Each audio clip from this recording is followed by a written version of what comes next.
আমি জলজান্ত মানুষ ঘরে থাকতি তুই স্বামীর জন্য ভালো করে তরকারি রান্না করে দিবি আর স্বামী খায় দায়া বলবো আহারে কি স্বাদ।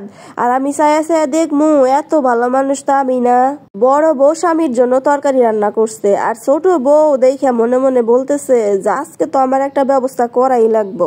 ওই তরকারির মধ্যে আমি লবণ দিয়ে ভরিয়া থুমু। পরে মনে মনে এইটা বইলা তরকারির মধ্যে দিছে এক গাদা লবণ। দুপুরের সময় জামাই আইসে হাত মুখ ধুইয়া যখন খাইতে বসছে যে এক লোকমা মুখে দিছে দেখে তরকারিতে লবণে ভর্তি। জামাই তো এই কথা না বইলা বুদ্ধি করে বলতেছে আজকে তরকারি কে রান্না করছে, তরকারি তো সেই স্বাদ হয়েছে। ছোট বউ মনে মনে ভাবতেছে যে ও বড় বউ তাহলে তরকারিতে লবণ দেয় নাই, আমি তরকারিতে লবণ দিছি আর এখন স্বাদ হয়েছে। এই কথা ভাইবে যা জামাইরা বলতেছে তরকারিতে রান্না করছে বড় বউ, লবণ দিছিল না আমি লবণ দিছি যার জন্য তরকারি স্বাদ হয়েছে। এই কথা না শুই না জামাই ভাতের প্লেট ফেলাই দিয়ে নিয়ে লাঠি খান হাতে নিয়ে ছোট বউরে দিল কিছুক্ষণ উত্তম মাধ্যম। তো এইভাবে কৌশলে কিছু সময় কথা বের করাও হচ্ছে বুদ্ধিমানের কাজ। তো যাই হোক, গিয়েছিলাম আমার ছেলের স্কুলে নারী উদ্যোক্তা মেলায়। তো সেখানে যাওয়ার পরে অনেক বাচ্চারা এরকম নাচানাচি করলো। তো এই নাচটা দেখে বলুন তো কোন গানের তালে নাচ হচ্ছে। যেহেতু কপিরাইটের সমস্যা যার জন্য আমি গানটা দিতে পারি নাই। আর অনেক ধরনের স্টল দিয়েছিল, তার মধ্যে ফুচকা তো মাস্ট বি ছিল।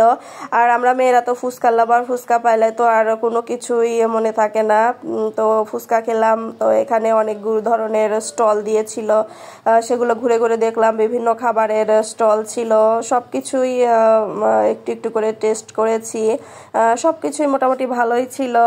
আর এখানে আমার ছেলে তো খুবই মজা পেয়েছে যাওয়ার পর। এখানে স্কুলের ছেলে মেয়েরা অনেক ধরনের স্টল দিয়েছিল। তো দেখতে দেখতে আমাদের ঘোরাঘুরি শেষ হয়ে গেল, সন্ধ্যা শুরু হয়ে গেল। তো আমরা বাসায় রওনা দিলাম। রাস্তার ধারে এই গাছগুলো দেখতে আমার অনেক ভালো লাগছিল।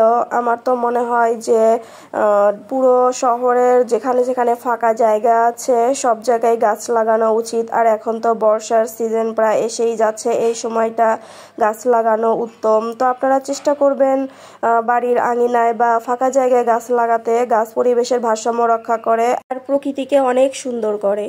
আর এখন তো গাছে গাছে কৃষ্ণচূড়া, জারুল, সোনালু, হিজল, তমাল এইসব ফুলের সমারোহ।